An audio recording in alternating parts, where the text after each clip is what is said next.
So guys, may papakita lang ako guys, no?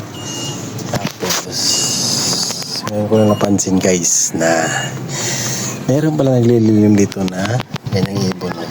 Yan. Tapos ayan na pala guys, kita ko sa inyo yan, no?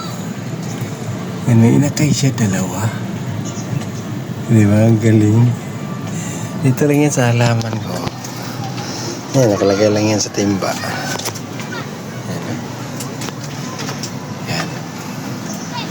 Sa halaman ko guys, ayan siya.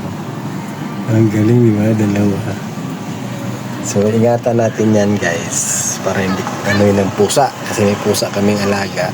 Hindi ko rin napansin to. Ngayon ko lang napansin na lumipad siya, tapos bumalik na siya ngayon. So yan siya, inakain na pala siya guys. Hira lang kasi ako matambay dito pag-araw.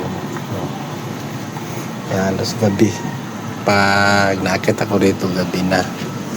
Tapos yun nga, nagpatulog na ako ngayon dahil alas 3 na ng hapon nantok ako. So yun lang siya guys. Bumukod sa pinto, ayun yung halaman. Tapos nandyan pala siya, no? Galing.